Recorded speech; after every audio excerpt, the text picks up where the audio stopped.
Re:Zero, Arc 8, Chapter 12, Natsuki Subaru and Vincent Abellux.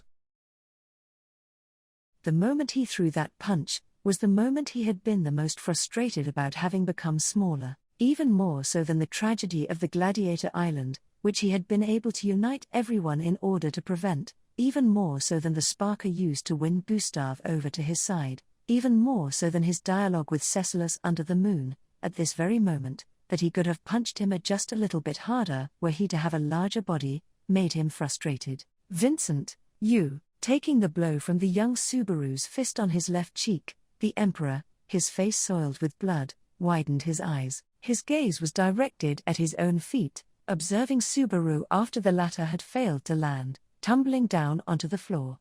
However, though his face held shock, it was bereft of indignation. More so than the humiliation he felt, his astonishment had been stronger. The Emperor, having been given more shock than pain from Subaru's fist, while pressing his hand against where it had struck, "Vincent, do you not hold your life dear? If I were to raise mine hand, the flame of the Yang sword would scorch your very being. Subaru, yup, it's not dear to me. Compared to letting you go without giving you a wallop right here and now, something like burning to death isn't scary or anything at all." Vincent, wah. Receiving a scowl from the Emperor, Subaru jumped up before his eyes and riposted, firmly. Just then, fatigue yet remaining in his body, he lost his balance and fell backwards, slamming against the door, but that was just right. Leaning against the door like that, Subaru spread his arms, thus obstructing the Emperor from proceeding. That he did not hold his life dear to him, such a thing was a downright lie. But, in this tit-for-tat, he did not want to show even a hint of weakness. This Emperor was spouting everything he had to say without holding back, so whether it be with fists or words, Subaru would not be satisfied unless he fired back. "Subaru, it's just as you guys say. I can't be understood. After all, even I myself don't really understand what my criteria is for taking action." "Vincent, you guys, you say." Biting his lip, the Emperor frowned as Subaru glared at him, lowering his hand from his cheek, his face defiled with blood trickling from Subaru's hand. The Emperor was at a loss from the fact that Subaru's statement had been aimed at multiple targets, possibly being directed at someone aside from himself, though, no matter how much he pondered it over, there was no way he could understand. The man before Subaru's eyes was the Emperor, the other man nothing more than a foot soldier without an officer rank, and yet, the wounds that both had given Subaru, the scars they had both pointed out, were one and the same. "Subaru, I want to prioritize the people I like, the people I hold dear, and protect them. Those are my honest feelings.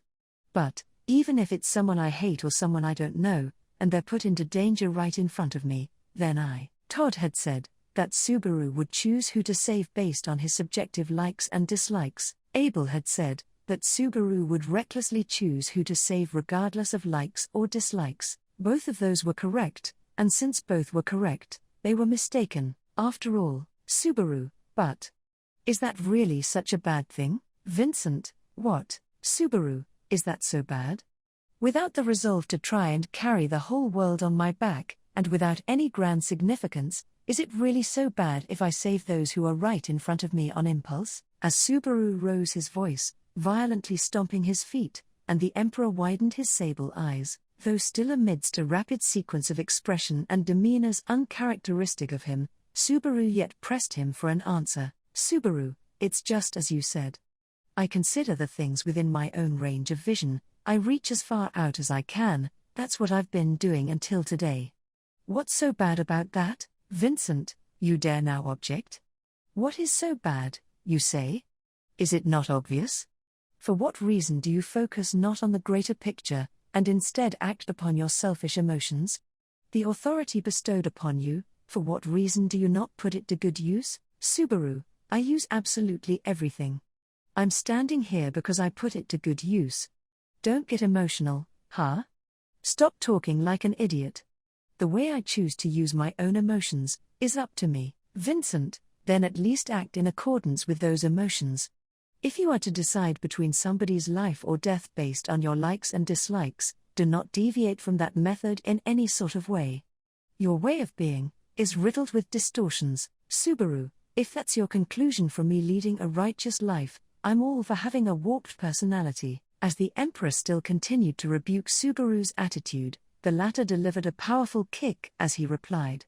Kicking the Emperor's shin over and over again, his anger, too much to be contained, erupted in full. As Subaru unleashed kicks charged with his foul temper, the Emperor contorted his cheeks, and, "Vincent, we shall speak no further." With that, he attempted to terminate the conversation one-sidedly. Once more, he did it one-sidedly, trying to leave behind the divide between their sense of values. In that manner, the Emperor seized Subaru's shoulders. The Emperor tried to move him out of the way, and with the physical strength of a child, he could not go against an adult. That was why Subaru bit down on that hand with all of his might. "Vincent, you, Subaru, stop being so selfish." Biting down without restraint, he engraved the Emperor's right hand with a bite wound. His right hand, bleeding as he forcibly shook it free, together with the one bearing a wound from the knife, both of the Emperor's hands were shedding blood, causing the great and noble apex of the Empire to shed blood. Subaru would be unable to avoid the death penalty. "Subaru, that'll only happen if the country still exists, you stupid idiot." "Vincent, what are you?" Gah! The moment he had been shaken off, Subaru's small body grabbed the Emperor from the front, pressed his head against the latter's abdomen, and clipped his knees. A fighting style he had learned from Whites, who had devised it himself. Proceeding to apply Whites's teachings even further, he took a mounted position, and attained dominance through street rules, with the Emperor having fallen onto his back, sitting upon his chest as to weigh him down. Subaru grabbed him by the collar and slammed him into the floor. Were the back of one's head to be struck over and over again, no matter who it was, they would be knocked out instantly. However, "Vincent, do not get carried away." The first time, shock; the second time, confusion; the third time, although he had been successful in bringing the back of his head to the ground, he was stopped by a simple difference in strength. Furthermore, he was thrown off of the Emperor's body, having been grabbed by his hair, screaming out with a "Gyar-ah." As he tumbled to the floor, Subaru saw the Emperor stand back up in his peripheral vision, and once again, the latter attempted to head for the door. "Subaru, like I'd let you." Jumping onto the Emperor's knees from behind, by means of sheer force he halted the body moving towards the door. Due to Subaru's excessive momentum, however, the Emperor was knocked over forwards. The result, "Vincent, bah." Then, with a dull thud, the Emperor crashed face first into the cabin's door. "Vincent," a firm sound echoed, the sound of him placing his hands against the door his face had been pressed against, and thus the Emperor rose to his feet once more, after having fallen face first onto it. Then, turning around, the Emperor seized Subaru by the collar with both his hands, hoisting him up. The two's bodies spinning around to switch places, Subaru's back was slammed against the door, pressed against it with force, as he leaked out "oohs" of pain. Before his eyes, the nose and forehead of the Emperor were reddened. From point-blank range he glared at Subaru, the latter's legs suspended. "Vincent, what do you want?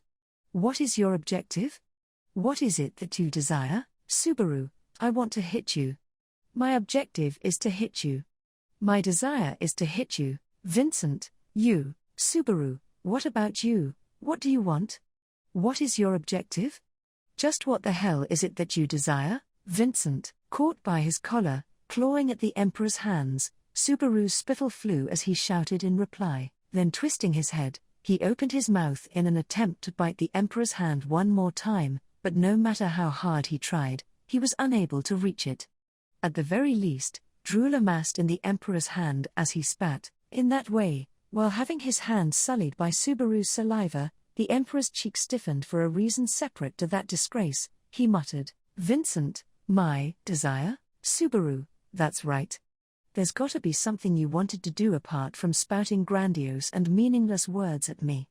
If not, you wouldn't go out of your way to come to me at such a busy time." "Vincent, Subaru, aren't you the one that doesn't understand yourself the most? While you were talking just now, there was something you put the most energy into, something you put the most emotion into. That's what's most important for you. The topic of evacuating from the imperial capital, or the topic of suspecting Subaru being a stargazer. the topic of dealing with Emilia and the others, who had hailed from the kingdom, to the topic of the divide stemming from being unable to understand Subaru's way of being. Now that he thought of it, there had been no words expressing sympathy for Subaru after his recovery from having fallen unconscious. In the first place, this bastard had not said anything in regards to this being their first meeting after the Demon City either. But putting all those numerous affairs aside, the one topic he was most passionate about was obvious. Subaru, Chaisha, Vincent, why, Natsuki Subaru. The heat that had boiled over just before during their grappling match disappeared. However, in its place was a cold heat, a heat set alight by that question, now uttered once more. If that which accompanied violence was a scarlet flame, then that question had come accompanied by a flame of azure hue, that azure glow blazing in his eyes. It scorched Subaru as he stood before the Emperor, while the latter posed his question. Vincent, I was the one who trained him. If it were him, he would have been able to do the same work as me without even the slightest deviation. It could even be said that he was superior in regards to military power, depending on the circumstances. Subaru, Vincent, there was no difference between mine and that damned Chaisha's ability. Whichever of us remained would take over the fight to oppose the great disaster, seeing it through to completion. Why? Staring directly into Subaru's black eyes, the Emperor's no, Abel's black eyes wavered. The mask of Emperor, which he had lightly worn alongside a resolve to never again remove it, was ripped off of him not long after he had steeled himself like so. And thus, Subaru gazed upon Abel's face, and finally, not as the Emperor of this country, but as a single person who had been bereaved of someone dear, Abel could not help but question Subaru. Vincent, why did you let me live despite loathing me, and let Chaisha die, Natsuki Subaru? After gaining self-awareness of what he had wanted to ask Subaru himself, Abel hurled the same question towards Subaru as he had done before their scuffle had broken out. The sorrow, the fragility contained within that voice, were incomparable to what they had been just before. The Emperor, known as Vincent Volakia, utilized absolutely everything in his possession for the sake of the Empire. Ruling over the great country that possessed the vastest lands among those known in this world as the Four Great Countries, Vincent Volakia reigned as Emperor, an omnipresent and all-seeing existence. For that Emperor known as Vincent Volakia to issue that question not for the sake of the Empire, but rather as a mere single person, was evidence that this singular question carried a weight rivaling that of the Empire itself. Perceiving that in his skin, his blood, his brain, his very soul, Subaru's heart trembled. At the same time, in contrast to Abel's swell of emotion, Subaru's emotions were tranquil. Subaru, just why was it that the person known as Chaisha had to die? Unbeknownst to Subaru, Abel and Chaisha had each been placed on different plates of a scale, and one of those two sides had fallen into a situation beyond saving. Thus, Abel had intended to share in the fate of the scale as his own side tipped into perdition. That envisioning had been painted over, most likely, by the deceased Chaisha himself. Abel had likely prepared for his own death since long ago. If one was born, someday, their life would assuredly reach its end. All were aware of such a fact. But it was just as if Abel's situation was completely different to the reality everybody unconsciously ignored. Resolve towards destined death, that was no different from Subaru confronting the trigger of his return by death. Always, Abel had been squaring off against his own forthcoming death, with the same resolve as Subaru, who fought to the bitter end while believing that the arrival of death was something that could be changed, that it was something that must be changed no matter what. Abel had continued to fight. If Subaru were to go without dying, Emilia, Rem, and Beatrice would end up dying. Otto and everyone else, Tanza and everyone else, all of the Shadrach, Flop, and Medium, a great number of people would end up dying. In exchange for his own life, he attempted to allow everyone to survive. If he had come to expend the entirety of his resolve for that purpose, then it must have been the same for Abel. Vincent, I completed all preparations with that end in sight. But even so, Emilia, Rem, and Beatrice, they had all taken Subaru's place, permitting his survival. In order to let Subaru live, Otto and everyone else, Tanza and everyone else, all of the Shadrach, Flop, and Medium, a great number of other people, had become sacrifices so he could survive. Even if nobody else was capable of understanding that despair, Natsuki Subaru was the single person who had to keep it in mind, nullifying that possibility, painting over that reality by means of his authority. Natsuki Subaru was the single person who would not deny the despair that Abel was going through without paying any heed. Understanding, gulping down, there was something he must say in addition. Subaru, I'm not a stargazer, Abel. Vincent, the words he spoke, they probably seemed like a betrayal to Abel. This late in the game, Subaru had not returned the reply of Abel's desire, instead keeping it to himself. But, however much Abel suspected Subaru, reality would not budge. Perhaps Subaru was able to do the same things a stargazer could. Perhaps Subaru possessed means with which to intervene with fate to an extent greater than a stargazer's own means. Even so, he was not omnipotent. He could never be omnipotent. It would be nice if he were omnipotent. He could never be sufficient as to aspire to be omnipotent. Subaru, that's why I couldn't save this Chaisha person you talked about. I wouldn't know how to save him, either.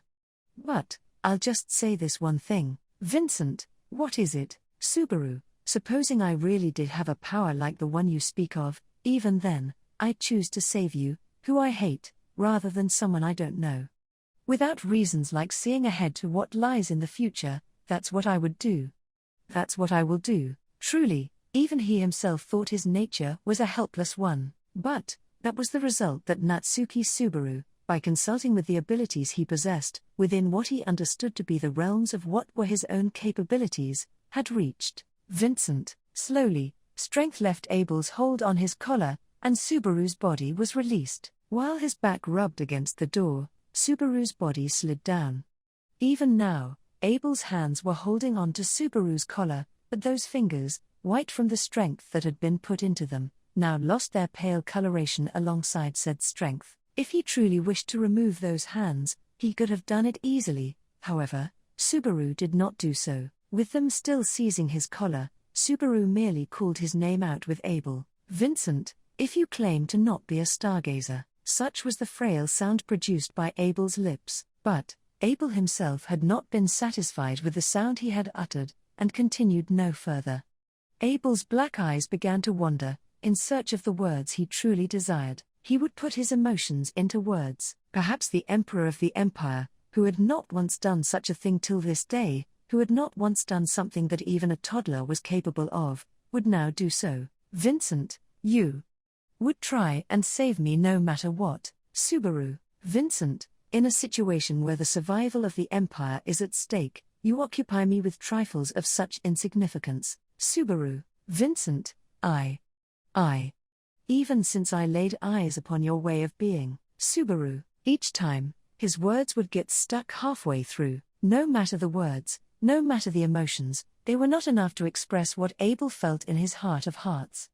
Repeatedly, Abel ceased speaking, revised his words, and corrected himself, yet Subaru did not rush him. Vincent, you detest me, view me as an enemy. His intelligent self realizing that the response of his desires laid not beyond his faltering words, Abel started the words he ought to say anew, over and over again. He, known as the wisest emperor since the inception of the Wallachian Empire, a man whose wisdom was respected by everyone, did so, and thus, after repetitions upon repetitions, he finally managed to do it. Vincent, Subaru, Vincent, had resolved myself for my own death. I had not resolved myself to lose someone dear. Having only forged his resolve to be the one leaving the rest behind, his resolve for being left behind had not been cultivated. Perhaps he had even gone as far as to think about what words he would leave behind in his final moments. There was even the possibility one would find notes here and there left for after his death, if they were to search. All had been done for the sake of entrusting the matter to those who would continue forth, done with a resolve that had not even considered the possibility he would be on the side being entrusted. Vincent, why? A quavering voice questioned so. While speaking in a quavering voice, Abel detached his hands from Subaru's collar. Those hands, his own very blood-stained hands, he brought them to his face, and concealed his expression. The Emperor, who would by no means even close both his eyes in front of others, covered his face with both his hands. "Vincent, why did you leave me behind and die, Chaisha?" His face in his hands, his voice trembling, his black eyes potentially even tearing up, Vincent Volakia fell to his knees. Having lost a very, very important person, the man who had likely not had even the time to grieve, not needing to wear the mask of emperor in front of a rude and disrespectful individual whom he hated, fell to his knees. Witnessing just that, Subaru, taking a very long and immensely deep breath, "Subaru, I'm sorry." With that, as a fellow struggler fighting against an unreasonable fate, he faced the fellow struggler who had been wounded while earnestly continuing to fight, and imparted words that would never be able to serve as comfort. When swinging at Abel as he tried to leave, what came to Subaru's mind was the memory of the time Otto had once punched him in a similar manner. "Subaru, you're incredible, man. I could never be as smart as you." I'll never say that to his face, though, since he would feel embarrassed and annoyed, he really did not wish to state so directly to that very person. The most he was willing to consider was that one day, once Otto was dying of old age, he would sit at the side of the bed and say, "To be honest, I thought you were incredible." If he were to really go through with it, he had faith that Otto, even in his dying moments, would retort with, "Then why have you been keeping silent about it until now?" Anyhow, Subaru, with a thud, Abel leaned his back against the wall of the cabin as he sat on the ground, observing the dim interior of the cabin as he hugged one of his knees. Subaru, too, absent-mindedly savored the silence while sitting next to him with legs crossed. From the outset, Subaru's true feelings were undoubtedly feelings of gratitude towards Otto, alongside a wish to mess with him a bit. Some time ago, at a time Subaru had been on the verge of buckling under the weight of attempting to carry anything and everything by his lonesome, Otto had given a wallop to Subaru's cheek, had lambasted him with words he needed to hear, that he was keeping up useless airs in front of his friends, so he was told. That experience had given Subaru the courage to spring off of the bed. But then again, "Subaru, not like you and I are friends or anything, Vincent. Of course. Speak not of such repulsive things. Being a friend of yours. No, I simply have no need for the likes of friends. Nor shall I ever want them." "Subaru, so your reasoning isn't that you can't make friends, but that you won't make them?" "I also did that when I pretended to be a proud lone wolf, but it's completely obvious to the people around you." "Vincent, your disrespect knows no bounds, now does it?" Seated close to each other yet without looking towards the other, Subaru and Abel exchanged words. No longer were the heated emotions from their grappling scuffle present, but on the other hand, they were not vanished to the point that they would abort their conversation midway, nor were they able to feign civility. Subaru's face, clothes, and hands were stained with blood all over. Of course, Abel's face, hair, and clothes were also stained with blood all over. Inside the cabin, the sheets were stained with blood, and the knife had fallen to the ground. Lots of scattered blood were present here and there, and evidence of damage and of blood having been shed was everywhere. The amount of blood was not enough for this place to be dubbed a murder scene, but it sure was enough for it to look like a crime scene. "Subaru, but, even if we thrash around we could never destroy the whole cabin. That's what our individual limit is, you and I." Even with Subaru and Abel having gone into a no-holds-barred rampage, the most they had been able to do was break the furnishings. Were the ones to go on a rampage the truly dangerous people present in this world, the cabin would probably be destroyed in the blink of an eye, no traces of it being left behind. How much time would it take for Emilia, with that adorable face and those adorable hands of hers, to adorably dismantle this cabin? "Subaru, even if you and I throw down, it's nothing so adorable, even." "Vincent, just what in the world is your problem?" "Subaru, what about you, what the hell's your problem?" "I'll tell you what, your story's all over the goddamn place, I can't even tell what you want to talk about." Vincent, Abel remained silent, and pondered. The reason he had held his tongue was likely because he was made aware of how scattered the topics were. It was the result of plugging his ears to the appeals of his true intentions, and only choosing the topics that felt good to his ears, and flowed nicely. Since he had been on edge, there had not been a single topic that was sincere. That was the essence of Abel's speech till just before, and he had also now become aware of that lapse of his. Thence, how he would recover from that, Subaru waited to see. "Vincent, Natsuki Subaru, is it the truth that you are not a stargazer? Subaru, it's true. I'm not a stargazer or anything like that. Stuff like premonitions of the future, that fits the witch cult more than it fits me. I don't really get along with those guys. Vincent, I did happen to hear that you had felled 2 Sin archbishops, in Lagunica. Subaru, it's not public, but it's actually been 3. Gluttony's been as well. Nah, it's kinda difficult to say whether Gluttony's been defeated or not, so forget about that. Louis' situation is also. Vincent, what is it? Subaru, you didn't do anything to Louis, right? After all, I still haven't forgiven you for that time you said Louis was to be killed. In the demon city of Chaos Flame, Abel's firm stance towards Louis had been what had triggered Subaru's separation from Abel and the rest, going on to act independently. When her identity as a Sin archbishop came to light, Abel had declared that she would not be tolerated. With that as the reason, Subaru had moved separately from Abel and the rest of their group. The pair of him and Louis isolated and without assistance then headed towards Yorna's castle. Subaru, though stuff's happened until now, I still won't forgive you. Vincent, speak not of foolish things. Though, was it not you who thoroughly hated that girl? Subaru, before is before, now is now. To begin with, if you've kept your impression of me from our first meeting, you doubt my sanity considering the members I get along with. Vincent, your sanity is something I have doubted since the Shadrakian village. Your concern is unnecessary. Subaru, Vincent, no harm has been inflicted upon that girl. After all, what I had been trying to say back then was not that we ought to execute someone whose apparent identity was that of a Sin archbishop on the spot. Subaru, Vincent, you jumped to a hasty conclusion. Diligently reflect upon this. Having been told that his worries were needless, Subaru was at a loss for words. But, even supposing that were true, Abel's cold-hearted and indifferent attitude had been part of the reason for Subaru making a conclusion so hastily. Adding up Abel's attitude up until then had led to his distrust back then. Subaru, that was an issue of your attitude. Vincent, it was necessary.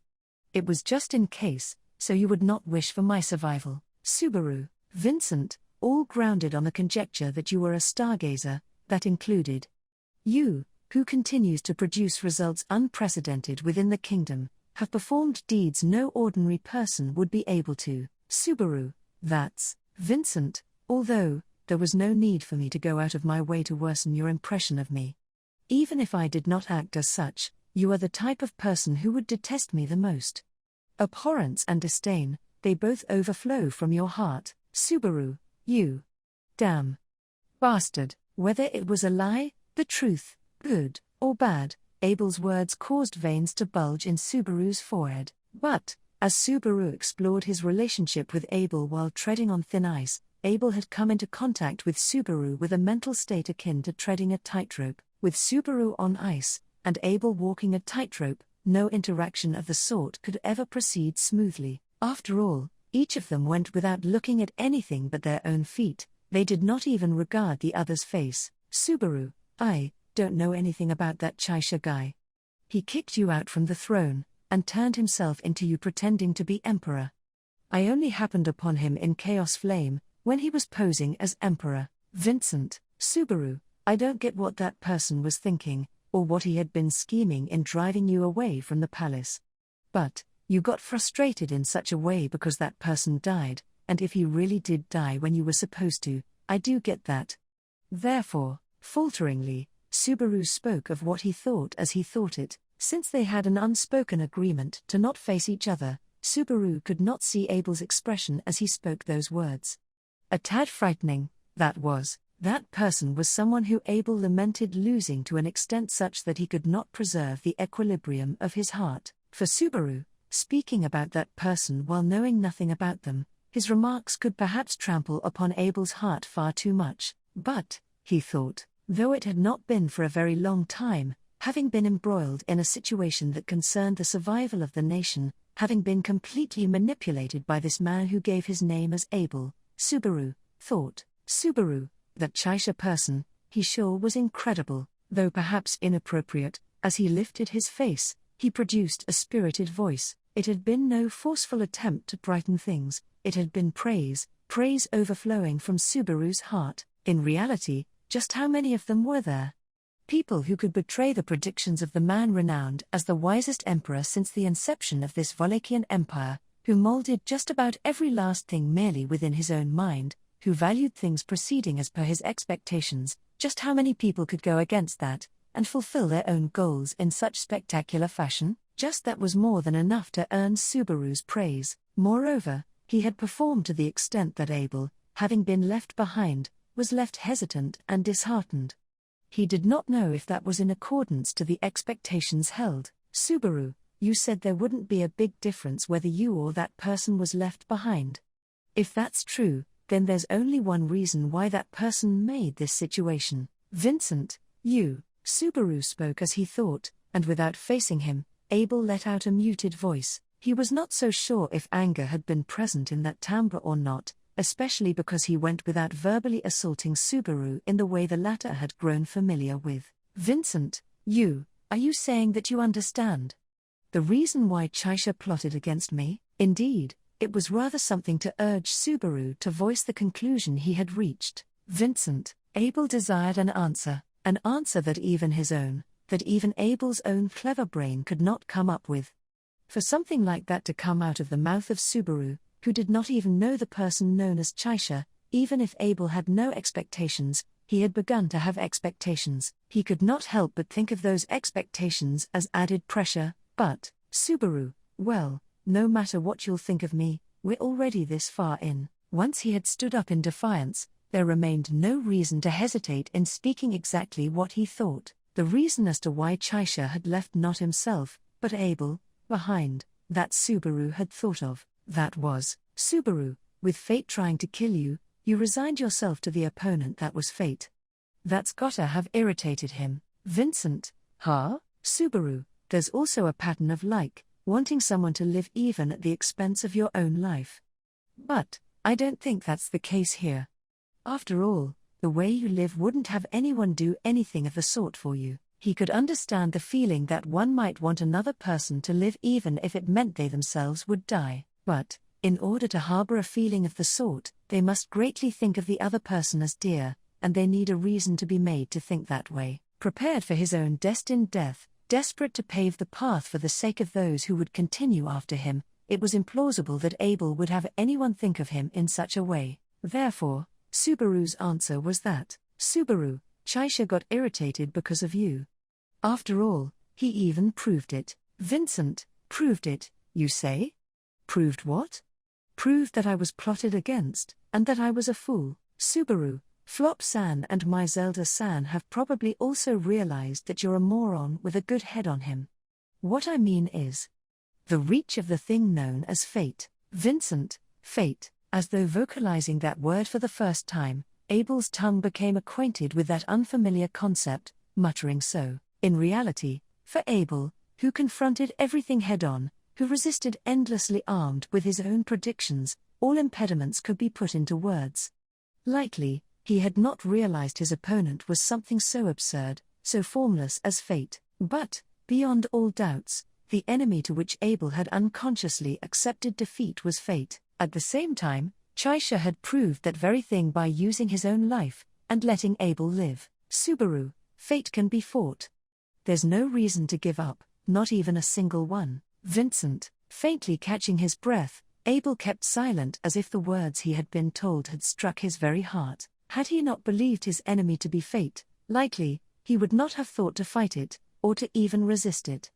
It would not have been something he had even considered. However, supposing he were to know just what exactly that enemy was, what could possibly ensue? If he, the wisest emperor since the inception of the Wallachian Empire, were to know the true identity of his enemy, just what would he do? Subaru, Abel, I'm not a stargazer. Vincent, Subaru, but, adjacent to Abel, who remained silent, Subaru spoke as he placed his hands on the knees of his crossed legs. Upon being accused, he denied it, only to be accused again. Upon denying it, he was accused, only to deny it again. Although explaining or affirming the matter of his own authority, the matter of return by death, was something he was not able to do, Subaru had also resolved his heart on something during this dialogue. That something was that which would have been his likely answer to Todd Fang, who had cornered him with words completely, leaving him unable to riposte in clear terms before their parting. Subaru, I'll save as many people as I possibly can, as long as they're within range of my hand. Even so, if there truly are still lives I'm not able to save, that's, Vincent, a defeat served to you by fate, would it not be so, Subaru? I can't get a complete victory. After all, it's not just me who's fighting fate. He had not been able to save everything. Thus, Subaru was unable to declare that he was going to save everything, even from here onwards, while roaring for that inevitable fate to bring it on, while vowing to continue fighting against fate, yet still being faced with the loss of lives. Natsuki Subaru would mourn and lament, only to then continue to declare such things, and in that manner, for the sake of diminishing the chances for him to lament, for the sake of diminishing the chances for him to shed tears. Subaru, lend me your strength, Abel. If you do that, I'll also lend you mine, Vincent. Subaru, from this point onwards, I'll cooperate in full. That said, I won't say selfish things without consulting with Emilia and the others, but that's just how passionate I am. That's why, saying that, Subaru firmly clapped his knees and stood up. Then, without looking at Abel's face, he slowly advanced to the middle of the cabin, to the side of the bed. With a sidelong glance to the disheveled and blood-stained sheets, Subaru reached his hand into the basket of fruits. Inside was the apple which Abel had abandoned after splitting it in half. The cross-section of its white insides were turning to a light brown coloration due to being exposed to the air, but not concerning himself with that, Subaru picked the halves up. Then, Subaru, help me finish eating the apple you cut in half. Tossing a half of the apple over to Abel, he sunk his teeth into the half he held onto. With a pleasant sound, the sweet juice of the fruit slowly filled his mouth, and Subaru looked into the face of Abel, still plopped down on the floor. Having caught the apple thrown at him, Abel brought his eyes down towards it, and after a moment of hesitation, he bit into it. With a similarly pleasant sound, the sweet and sour flavor ought to have filled his mouth as well. Whether he liked it or disliked it, hated it or loved it, was completely unrelated to that flavor. As fellow living beings, there would be no difference in the flavor of the apple that they shared. Vincent, Natsuki Subaru. Subaru, what's up? Vincent, I am not fond of you. Subaru, NGH. Vincent, but, I require your strength. Declaring so, Abel slowly stood up. With the half-eaten apple in his hand, Abel trained his sable eyes upon Subaru. Once again he hid all the hues of uncharacteristic emotions that he had displayed within the cabin behind his consciousness as the Emperor, however, while those yet revealed themselves ever so slightly via his eyes and voice. Vincent, apologies for mine many acts of rudeness. O Knight of the Kingdom. With that, upon seeing the Emperor of the Sacred Wallachian Empire bow his head, Subaru smiled, smiling, while biting into what remained of the upper. Subaru, I won't apologize for my many acts of disrespect, Emperor of the Empire. And with that, the first step to rectify the discrepancies in their relationship, which had been mistaken ever since its very start, was taken.